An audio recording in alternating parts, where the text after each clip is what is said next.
Mindennek van egy sötét, negatív oldala. Az eredeti Facebook idióták sorozattal ellentétben itt nem a humorra fogunk építkezni, hanem a nyers sötétségre. Olyan emberekről lesz szó, akik hiába idióták, nem lehet rajtuk nevetni, mert már közveszélyesen beteg faszkalapok. Születtek az évek alatt olyan posztok, hozzászólások, amiket egyszerűen nem tudtam beépíteni az eredeti sorozatba, mert nem lett volna túl családbarát. Ezért úgy döntöttem, külön sorozatot szentelek ezeknek, így most ismét szeretném felhívni a figyelmeteket arra, hogy gyenge idegrendszerű embereknek ezt a sorozatot nem ajánlom. Kezdjük is rögtön az első pácienssel. 5 évvel ezelőtt egy kedves rajongó megfogalmazott nekem egy levelet, amiben kifejtette, hogy sajnos halálos daganattal küzd, meg fog halni, és szeretné megköszönni, hogy az utolsó napjait feldobtam. Nem fogom most felolvasni a levelet, ha gondoljátok, állítsátok meg a videót és pussatok át rajta. Brigittával még aznap este is beszélgettünk, sőt, meg is osztottam a levelét, ami alá rengeteg jó kívánság érkezett. Másnap is írtam neki, hogy szeretném meglátogatni, viszont sajnos csak az édesanyja válaszolt jóval később, hogy Brigitta elhunyt.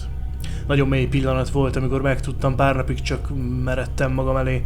Aztán rá pár napra kaptam egy értesítést, hogy valaki hozzászólt ehhez a levélhez. Aki téged szeret, az dögöljön is meg, lassú halált kívánok neki, te pedig kövesd mi hamarabb. De normális vagy beteg fasz? Sejtettem, hogy betámadnak a Radics fanok, dögölj meg te is Brigittával együtt a nyomorult. Itt a példa arra, hogy a jó embereket Isten elveszi, a gonoszokat pedig ránk hagyja. Hol az igazság? Te is lehetnél egy példa arra, hogy kell megdögleni, kár, hogy a Brigittát már nem tudod megkérdezni erről. Gyere ide, Gyuri, és beszéljük meg személyesen, ne a gép mögött legyél nagyfiú. Nem megyek is sehova, de ne csodálkozzatok, ha Radics haverotok megdöglik a késem által, mielőtt még nagyon népszerű lehetne fasságaival. Gyuri rá 2 évre írt nekem egy üzenetet. Szava Peti, nagy rajongód vagyok. Mikor jön a Kövi Potter Albert? Van esélyre, hogy találkozzunk? Veszprémi vagy, ugye? Nem válaszoltam neki, de amikor a napokban újra rákerestem az emberünkre, az adatlapján láttam, hogy ő is elhunyt. Kis böngészés után kiderült, hogy végzett magával. Azt nem tudom miért, de azt tudja, hogy orvosra lett volna szüksége.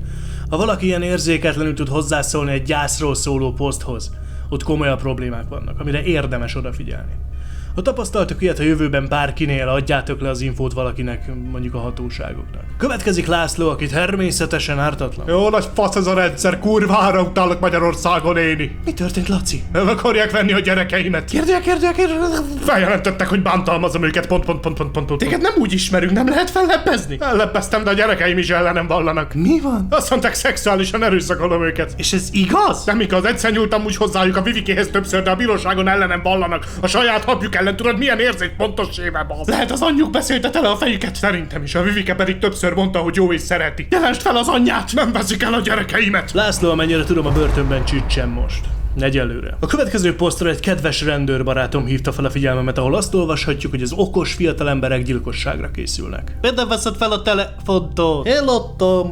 11-kor templomnál. Jó, de apám elvette késemet. Víz mikor hakestkor. Jó. A kiserdő melletti susnyásban nem veszik ma desszere. Ott nem hakerdik, hol voltunk akkor Tesco-ba Fehérváron. Misinek van fegyere, elker. Mi a kurva anyára tugatsz, nem értem? Ja, bocs, ők értik egymást. Hozzá, de toppító is van. Majd teló berakok zenét és nem hallják meg. Testvérem, nyomál be akkor a toppítót, meghallják a lövést. Jó van be.